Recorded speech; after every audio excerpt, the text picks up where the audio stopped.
বছর কয়েক আগে সোশ্যাল মিডিয়াতে আপত্তিকর ছবি ভাইরাল হওয়া একটা মেয়ে যে আমার বউ হবে, এটা আমার কল্পনারও বাইরে। বাবা মায়ের পছন্দ মতো মেয়েকে জীবন সঙ্গিনী করব ভেবে নিজেকে 23টি বছর মেয়েদের কাছ থেকে আড়াল করে রেখেছিলাম। অবশ্য তার জন্য বন্ধু মহলেও কম বেগ পেতে হয়নি আমাকে। অনেকজনের অনেক রকম কথার সম্মুখীন হতে হয়েছে বহুবার, কিন্তু সেই সব তোয়াক্কা করে চলেছি বরাবরই। বন্ধুরা সবাই বলতো, দোস্ত, এইবার একটা প্রেম করেই ফেল, আর কতদিন এভাবে একা একা থাকবি? বন্ধু হিসাবে তো আমাদেরও একটা দায়িত্ব আছে নাকি? তাদের কথা শুনে আমি প্রত্যুত্তরে শুধু হেসেছি। ইচ্ছে ছিল নিজে স্বাবলম্বী হয়ে তারপর বিয়ে করার। বেকার জীবনটা যে এক ধরনের অভিশাপ, তা আমার হাই স্কুলের বন্ধু রাসেলকে দেখে ভালো মতো বুঝে গিয়েছি। সবাই যখন এসএসসিতে পাশ করে কলেজে ভর্তি হওয়ার জন্য মরিয়া হয়ে উঠেছিলাম, তখন রাসেল মারিয়া নামক এক মেয়ের প্রেমে ডুবে গিয়ে লেখাপড়াকে চাঁদে তুলে দিয়ে বিয়ে করে বসলো কাউকে না জানিয়ে। আমরা সবাই রীতিমতো অবাক, এত অল্প বয়সে বিয়ে। অবশ্য রাসেলের পরিবার থেকেও বিয়েটা মেনে নেয়নি। ফলস্বরূপ রাসেলকে বাধ্য হয়ে লেখাপড়া ছেড়ে দিয়ে গার্মেন্টসের দোকানে ঢুকতে হলো। যেই বয়সে ওর আমাদের সাথে ক্যাম্পাসে বসে আড্ডা দিতে দিতে একসাথে কফি খাওয়ার কথা, সেই বয়সে কর্মজীবন ওর মাঝ থেকে দিনের আলোটুকুও কেড়ে নিয়েছে। মাঝে মধ্যে রাসেলের সাথে দেখা হয় আমার, বড্ড খারাপ লাগে ওর জন্য। উজ্জ্বল শ্যামবর্ণের চেহারাটা কালো আলকাতরার মতন হয়ে গিয়েছে, শরীরে মাংসের ছিটেফোঁটাও খুঁজে পাওয়া যাচ্ছে না। আমাকে দেখলেই কেমন জানি ফ্যাল করে তাকিয়ে থেকে বোকার মতন হেসে বলে, ভালোই আছি মোটামুটি। সেই ভালো থাকার ভিতরে আমি সুস্থতা আর সুখ খুঁজে পাই না। কেমন জানি এক বুক হতাশা আর দারিদ্রতা মিশে একাকার হয়ে থাকে সব সময়। রাসেলকে দেখে প্রতিজ্ঞা করেছিলাম, নিজে স্বাবলম্বী না হয়ে কখনো বিয়ে করব না, আর প্রেম তো একেবারেই নয়। কিন্তু হঠাৎ করে মায়ের অসুস্থতার জন্য তা আর সম্ভব হলো না। হুট করেই মা একদিন বলে বসলো, বাবা, তোর কি কাউকে পছন্দ হয়? মানে, তোর কি কোনো মেয়েকে ভালো লাগে? যদি পছন্দ করে থাকিস তাহলে বলতে পারিস আমাকে। ভার্সিটির জন্য রেডি হচ্ছিলাম। মায়ের মুখে হঠাৎ এমন কথা শুনে চোখ মুখ একসাথে গোল আলুর মতন হয়ে গেল। অবাক হয়ে জিজ্ঞেস করলাম, কেন মা, হঠাৎ একথা জানতে চাইছো কেন? মা মৃদু হেসে বলল, আসলে এখনকার জেনারেশনের সব ছেলে মেয়েদের তো নিজ নিজ পছন্দের মানুষ থাকে, আর তুই যেহেতু ভার্সিটিতে পড়াশোনা করিস, তাই জানতে চাইলাম। কেন, আমি মা হয়ে কি ছেলের খোঁজ নিতে পারি না? তুমি ছাড়া আর কে খোঁজ নেবে আমার? তবে আমার ওসব নেই, মানে কোনো পছন্দের মানুষ নেই। কথাটা বলে বেরিয়ে আসলাম। রাতে বাসায় এসে শুনলাম মা আমার জন্য একটা মেয়ে পছন্দ করে এনেছেন। মেয়ে দেখতে শুনতে অনেক সুন্দর, তার দুঃসম্পর্কের এক আত্মীয়ের মেয়ে। আগামী সপ্তাহেই নাকি সেই মেয়ের সাথে আমার বিয়ে। সন্তান হিসাবে বরাবরই আমি বাবা মায়ের বাধ্যগত, আর এটাও মনে প্রাণে বিশ্বাস করি যে বাবা মা যখনই যাই করুক না কেন, কখনো আমাদের খারাপ চাইবেন না। তবুও একটাবার বললাম, মা, নিজে স্বাবলম্বী না হয়ে বিয়ে করাটা কি ঠিক হবে? মা আশ্বাস দিয়ে বলল, বিয়ে ওপরওয়ালার হাতে। বিয়ে করলে রোজগারের পথ উন্মুক্ত হয়। আর তুই স্বাবলম্বী না হলে কি হয়েছে, এখন নাই বা না হয়, কয়েক মাস পর তো হবি। আর আমার শরীরের অবস্থা কেমন তা তো ভালোই জানিস। এমন অবস্থাতে সংসারে কাজ করা আমার জন্য কষ্টকর। আর বৌমা আসলে অন্তত গল্প করে সময় কাটানোর মতন একটা মানুষ তো পাবো। তুই আর না করিস না বাবা। মায়ের কথাগুলো শুনে আর হ্যাঁ বা না কোনো কিছুই বললাম না। পারিবারিকভাবে 1 সপ্তাহ পর আমার আর নীলার বিয়ে হলো। বিয়ের আগে কখনো মেয়েটাকে দেখিনি, তবে মা বলেছিল মেয়েটা নাকি দেখতে অনেক সুন্দর। আজকে আমাদের বাসর রাত। বন্ধুরা নানা রকম কথা বলে ঠেলে ঠুলে রুমের ভিতর পাঠিয়ে দিল। হার্টবিটের ধপধপ শব্দটাকে আজ কেন জানি খুব কাছ থেকে অনুভব করছি। কেমন জানি একটা অন্যরকম অনুভূতি কাজ করছে মনের ভিতরে। রুমে ঢুকে দেখলাম এক ঝাঁক গাঁদা ফুলের মাঝে লাল দোপাট্টা নামিয়ে একটা গোলাপ ফুল চুপটি মেরে বসে আছে। পা টিপে টিপে কোনো রকমে কাছে এসে দাঁড়ালাম। গলাটা কেমন জানি শুকিয়ে গেছে। বুকের ধপধপ শব্দটা ক্রমশই বেড়ে যাচ্ছে। মেয়েটা এখনো আগের মতোই দোপাট্টা নামিয়ে বসে আছে। মেয়েটাকে দেখার জন্য মনটা কেন জানি ছটফট করছে। এই প্রথম কোনো মেয়েকে দেখার জন্য মনের মাঝে ব্যাকুলতার স্পিড বাড়ছে ক্রমাগতভাবে। একবার ইচ্ছে হলো দোপাট্টাটা খুলে এক পলক দেখে নি। পরক্ষণেই আবার হাতটাকে নিজের জড়তা টেনে ধরল। আমি তাকে সালাম জানাতেই সেও আমায় সালাম জানালো। কণ্ঠটা শোনা মাত্র মেরুদণ্ড বেয়ে হিমশীতল বাতাস বয়ে গেল মুহূর্তের মধ্যে।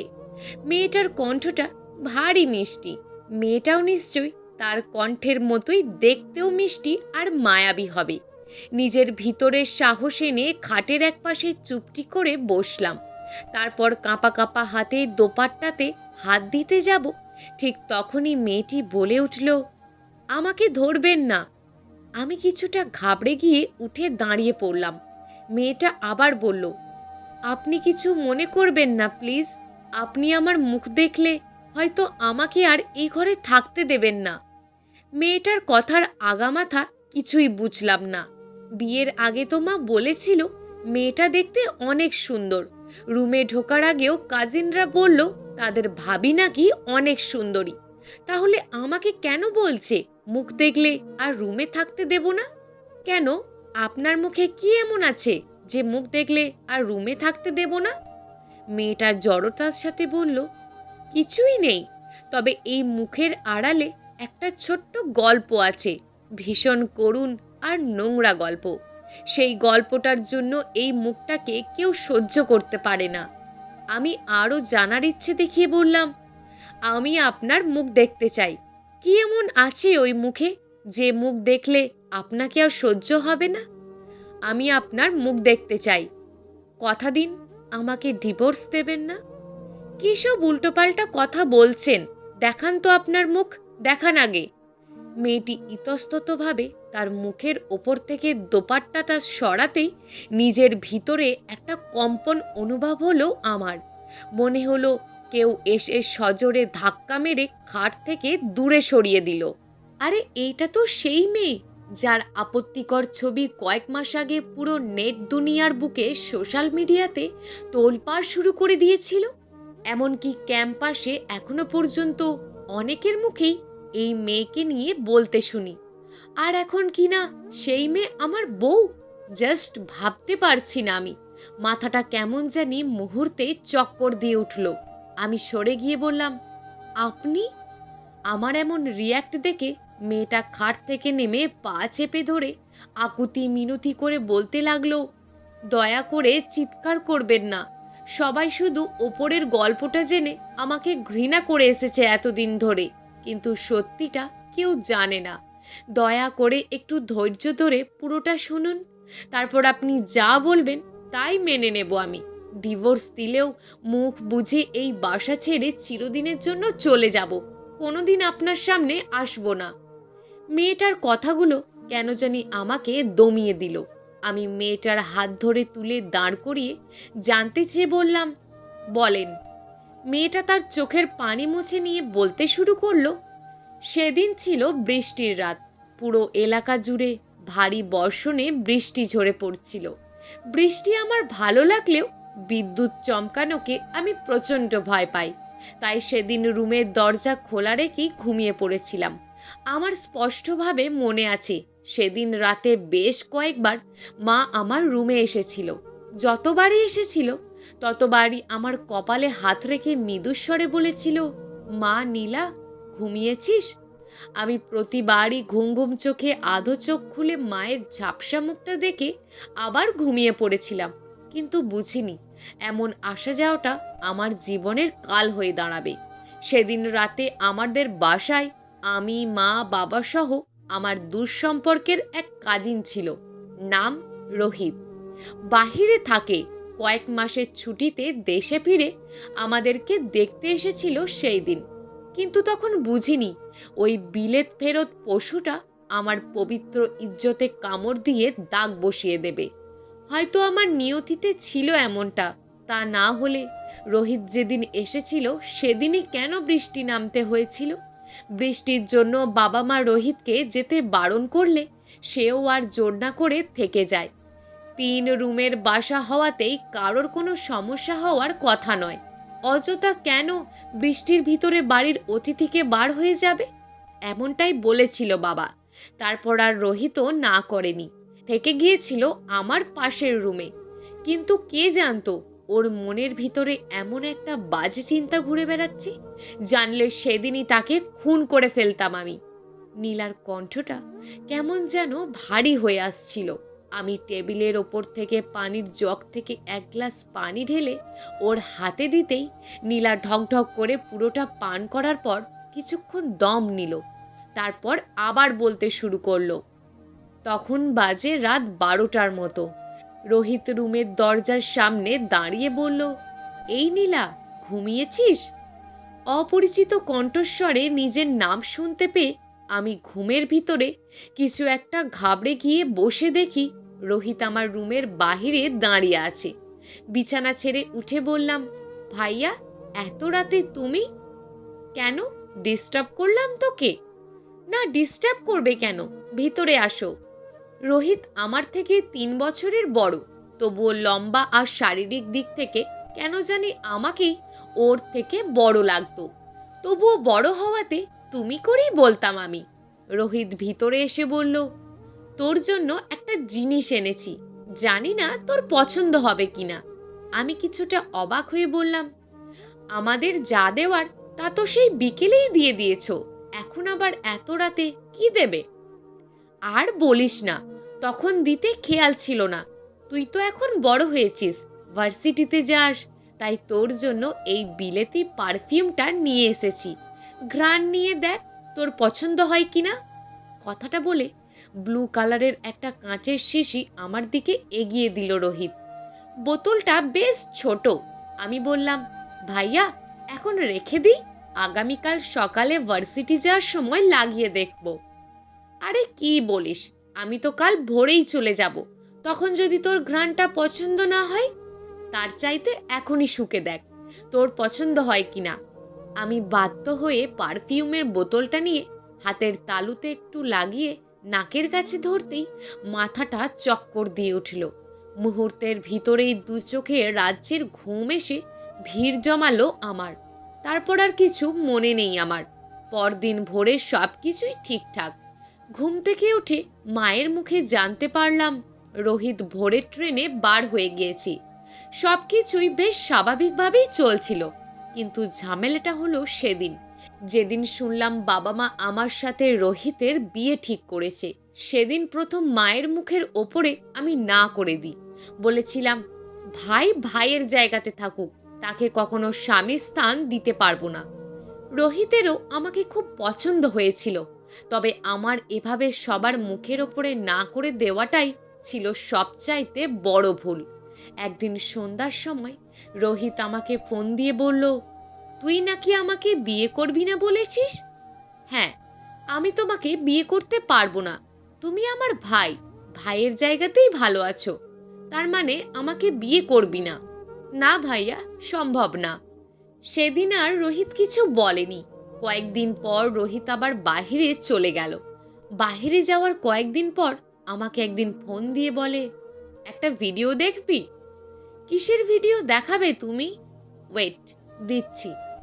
মিনিট 5 পর মেসেঞ্জারে একটা 3 মিনিটের ভিডিও আসলো রোহিতের আইডি থেকে। আর ভিডিওটা চালু করা মাত্রই আমার মাথার ওপরে আকাশ ভেঙে পড়ল। হাত থেকে মোবাইলটা মেঝেতে পড়ে গেল। মেঝের ওপরে পড়ে থাকা মোবাইলের স্ক্রিনে আমার ভিডিও চলছে। আমি বস্ত্রহীন অবস্থায় বিছানাতে শুয়ে আছি, আর সেই ভিডিও কেউ ধারণ করেছে। বৃষ্টির শব্দ শুনে আর বুঝতে বাকি রইল না কাজটা রোহিত নিজেই করেছে। এবং ওই দিন রাতেই করেছে। ফোনটা হাতে নিয়ে সাথে সাথে মেসেজ দিলাম, এই ভিডিও কে করেছে? নিশ্চয়ই তুমি। জবাবে রোহিত অনেকগুলো হাসির ইমোজি দিয়ে বলল, আগে জানলে আমার ক্যামেরাটা নিয়ে যেতাম, তাহলে ভিডিওটা আরো সুন্দর হতো। কি বলিস? নিজেকে আর ধরে রাখতে পারলাম না, সাথে সাথে গালি দিয়ে বসলাম, জানোয়ার, তোর মনে এই ছিল? এই তোর নারীদের প্রতি সম্মান? ভিডিওটা ডিলিট কর বলছি। আমার কথা শুনে রোহিত আরও ক্ষেপে গিয়ে বলল, তোর রূপের খুব বড়াই, তাই না? দাঁড়া, তোর বড়াই ছুটাচ্ছি। বলেই আমাকে ব্লক মেরে দিল। আর তারপর থেকে একের পর এক বন্ধু বান্ধবী আপত্তিকর মেসেজ আসা শুরু করলো। বুঝতে আর বাকি রইল না, মানুষরূপী জানোয়ারটা আমার ভিডিও আর কিছু ছবি সোশ্যাল মিডিয়াতে আপলোড করে ভাইরাল করে দিয়েছে। বাবা জানতে পারলেও তখন অনেক দেরি হয়ে গিয়েছিল। রোহিতকে লন্ডনের পুলিশ গ্রেপ্তার করে, কিন্তু ততক্ষণে যা হওয়ার হয়ে গিয়েছে। দেশের অর্ধেকের বেশি মানুষ তখন আমার আপত্তিকর ছবিগুলো আর ভিডিওটা দেখে নিয়েছে। সবাই ধরেই নিয়েছে আমি ইচ্ছে করে আমার বয়ফ্রেন্ডের সাথে অমনভাবে ছবি আর ভিডিও ধারণ করেছি। কিন্তু সত্যিটা কেউ জানে না। সেদিনের পর থেকে আর কখনো বাসার বাইরে বের হইনি। যে ইউনিভার্সিটিতে একদিন না গেলে ছটফট করতাম, সেখানে দিনের পর দিন না গিয়ে নিজ বাসার চার দেওয়ালের মাঝে বন্দিদশায় জীবন কাটিয়েছি। কি এমন দোষ করেছিলাম যার জন্য এত বড় একটা শাস্তি পেতে হলো আমাকে? আমি তো শুধু আমার মতামতটাই জানিয়েছিলাম, সেটাই কি আমার অপরাধ ছিল? এখন আপনার ইচ্ছে, আপনি যা বলবেন তাই হবে। তবে দয়া করে আজকের রাতটা আমাকে আপনার রুমে থাকতে দিন। ছোট থেকে শুনে এসেছি প্রতিটা মেয়েরই নাকি বাসর রাতকে ঘিরে সুন্দর একটা স্বপ্ন বোনা থাকে। আমারও ছিল। দয়া করে আজকের রাতটা এই রুমে থাকতে দিন আমাকে। নীলা কাঁদতে কাঁদতে খাটের ওপর ধপাস করে বসে পড়ল। মেয়েটার কান্নার ভিতরে কোনো রকম অভিনয় বা মিথ্যের আশ্রয় খুঁজে পাচ্ছি না আমি। একদম বাচ্চাদের মতন ফুপিয়ে ফুপিয়ে কাঁদছে। শরীরের রক্তগুলো কেন জানি টকবক করে ফুটছে। ইচ্ছে করছে খুব করে মারধর করতে, তবে সামনে থাকা সদ্য বিবাহিতা স্ত্রী নীলাকে নয়, বিলেতে থাকা ওই অমানুষটাকে। একটা মানুষ এতটা নিকৃষ্ট কিভাবে হতে পারে? সামান্য বিয়ের জন্য একটা মেয়ের সুন্দর ভবিষ্যৎটাকে এভাবে নষ্ট করে দিল। ঘুরে দাঁড়িয়ে নীলার কাছে এসে থমকে দাঁড়ালাম। আচ্ছা, কখনো পতিতা দেখেছেন? নীলা আমার কথাতে অবাক হয়ে তাকিয়ে বলল, টিভির পর্দাতে দেখেছি। তারা হাজারটা পুরুষের সাথে দৈনিক শারীরিক সম্পর্ক করার পরেও যদি একটা সুস্থ সুন্দর জীবনের কল্পনা করতে পারে, তাহলে সেখানে তো আপনি একদমই নিষ্পাপ। আপনি তো ইচ্ছে করে আর ওসব করেননি। বর্তমানে এমনও কত মেয়ে আছে প্রেম ভালোবাসা নামক মোহতে পড়ে বয়ফ্রেন্ড নামক যৌবন শোষক একটা মানুষের হাতে সব কিছু ছেড়ে দেয়। অনেকেরটা ভাইরাল হয়, অনেকেরটা আবার গোপন থাকে। কই, তারা তো দিব্যি ঘুরে বেড়াচ্ছে। তাহলে আপনি কেন নয়? আপনাকে আমি সেই সাহসটা দেব। আমার ছোট্ট থেকে স্বপ্ন ছিল আমার জীবন সঙ্গিনী এমন একজন মেয়ে হবে যে সদা সর্বদা সত্য কথা বলবে। আর জন্ম মৃত্যু বিয়ে এইগুলো নিয়ে আমি তেমন মাথা ঘামাই না, কারণ এই তিনটে জিনিস ওপরওয়ালা ঠিক করে রাখে। এখানে কারোর হস্তক্ষেপ করার অধিকার থাকে না। আর ওপরওয়ালা যেহেতু আপনাকে আমার জীবনে এনে দিয়েছেন, সেহেতু সে নিজে কিছু ভেবেই তারপরই এনেছেন। সুতরাং আপনাকে চাইলেও আমি আমার জীবন থেকে আলাদা করতে পারবো না। আমি হতে চাই আপনার ভেঙে যাওয়া স্বপ্নগুলোকে গড়ে দেওয়ার কারিগর। সেই সৌভাগ্যটুকু কি আমার হবে? নীলা আমার দিকে বাকরুদ্ধ নয়নে ফ্যালফ্যাল করে তাকিয়ে রইল। তারপর খাট থেকে নেমে পায়ে সালাম করতে গেলে তাকে তুলে নিয়ে বললাম, তোমার জায়গা ওখানে নয়, আমার বুকে। আজ থেকে 23 বছর ধরে খালি রাখা জায়গাটা তোমার নামে রেজিস্ট্রি করে দিলাম। তুমি তোমার ইচ্ছে মতো বসত করো। বিনিময়ে আমি আর আমার পরিবারটাকে ভালোবেসে আগলে রেখো। কি পারবে না? নীলা বুকের ভেতরে মুখ লুকিয়ে মৃদু কণ্ঠে বলল, খুব পারবো। কথাটা বলে আরও শক্ত করে জড়িয়ে ধরলো আমাকে। মনে হচ্ছে হৃদয়ের শিরা উপশিরা জুড়ে মেয়েটা তার আত্মাকে আমার ভিতরে প্রবেশ করিয়ে দিয়েছে। গাঁদা, গোলাপ আর রজনীগন্ধার সুবাসে ডিম লাইটের আলোতে আলোকিত রুমটা যেন সুবাসিত হয়ে মৌ মৌ করছে। হয়তো এতদিন ধরে এই মেয়ের জন্যই আমার প্রতীক্ষা, যা আজকে তাকে বাহুডোরে জড়িয়ে নেওয়ার পর পূর্ণতা পেল। প্রিয় দর্শক, এই গল্পটা আপনাদের কেমন লাগলো তা অবশ্যই একটি কমেন্ট করবেন। আর যদি গল্পটা আপনাদের ভালো লেগে থাকে তাহলে ভিডিওটিতে একটি লাইক করে দেবেন এবং এই ধরনের ভিন্ন স্বাদের গল্প শোনার জন্য চ্যানেলটিকে অবশ্যই সাবস্ক্রাইব করে আমাদের সঙ্গে যুক্ত থাকুন।